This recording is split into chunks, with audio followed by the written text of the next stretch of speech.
The thing with AI is it's not built to make sales for you, help clients succeed, nothing like that. The AI is built to help you get places faster. The one thing that AI will never have is human experience. This morning we've been talking about AI with our clients. We were on a call, on a masterclass, hanging out with them, teaching them all the beautiful things that we've got in our platform. But I just want to have a chat around AI and just dig a little bit deeper. A lot of expertise-led founders are stuck in two different places. So they're either scared that AI is going to replace them, Yep. or they feel like using it is cheating.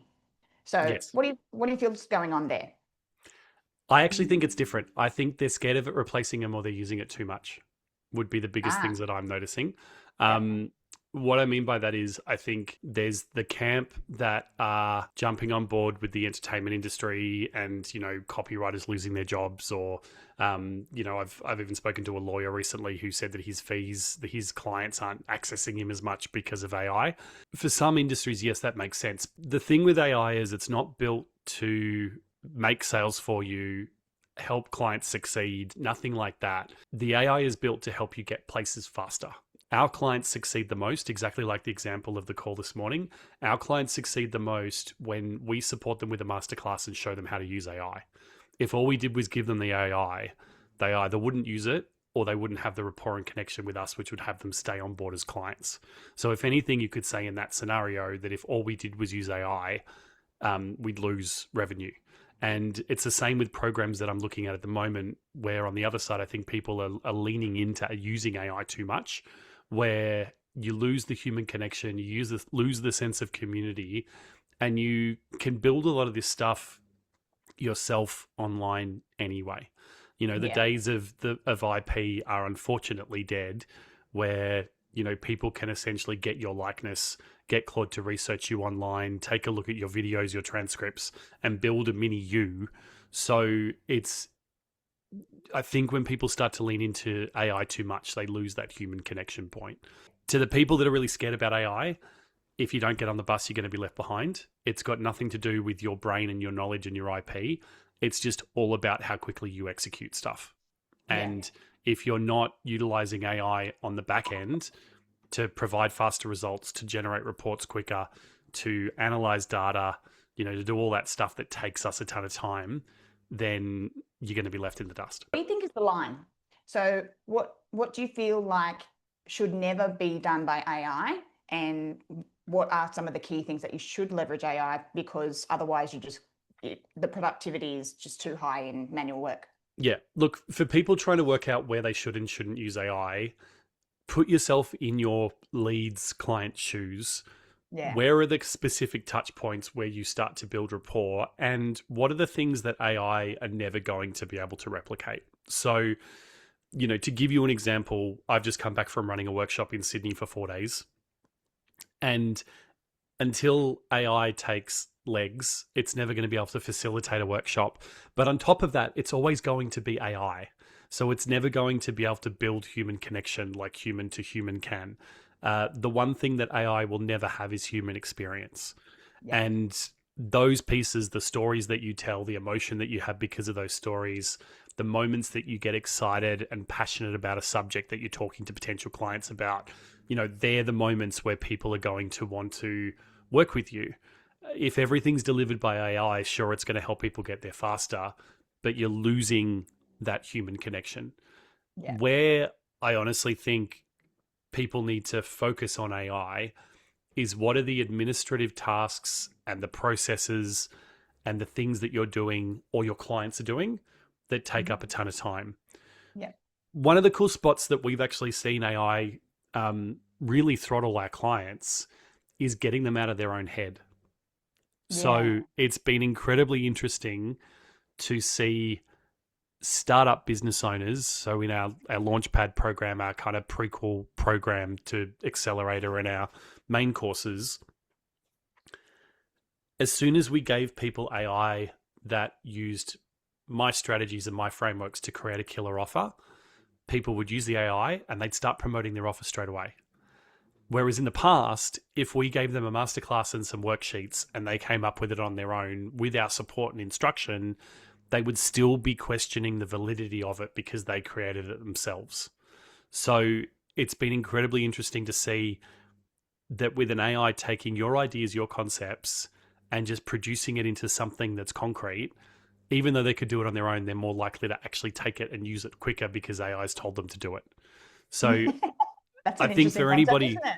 yeah, correct. So I think for anybody that's in a service-based industry, um, where do your clients need more confidence? And I think that's something that AI can support with. Yeah. We've got a client who built an AI to help her clients out with interview technique because she supports people to get promotions and to, get 20K, 30K pay rises.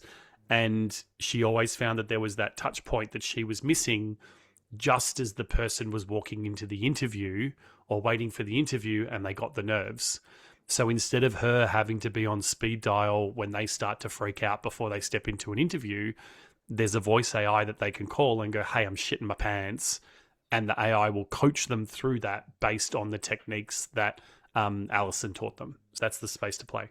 When you say that the goal is to give your clients your brain through Yep. systems and not through your hours, how can you leverage AI to scale your business in that way? AI is the best way to replicate the parts of you that your clients need the most.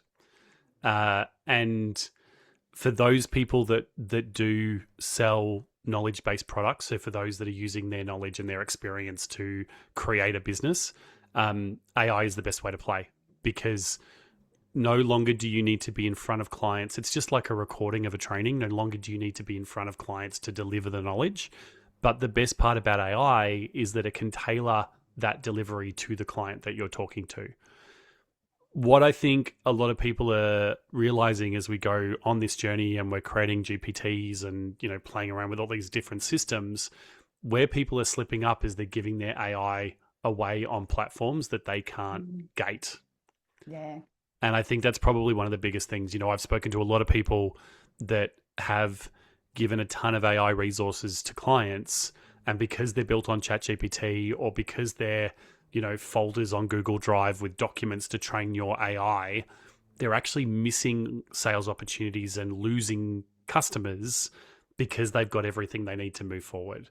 So Yeah. I guess the biggest piece of advice I can give people, which is what we're working on right now, is how do you create a system that gives your clients fantastic results, but is in a portal or some sort of place where they have to log in so that you control the access.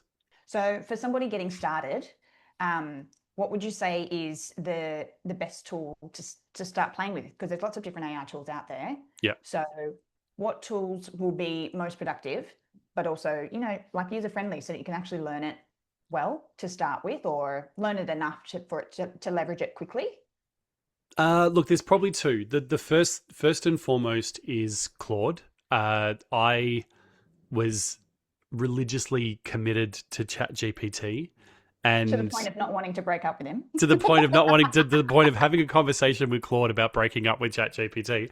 But no, look, I think Claude, the capability and the conversations that I have with Claude are so much more productive because Claude is not constantly trying to agree with me or make me feel better. And no matter how often I tried to prompt ChatGPT to be brutally honest with me, it would always default back to the let's give you a compliment and then let's agree with what you're talking about, even if it's not something worth agreeing to. So I think to get people out of their head and to get people moving forward, Claude is a really beautiful platform where you can have those conversations, talk strategically, get ideas, and roll things from there. Yeah.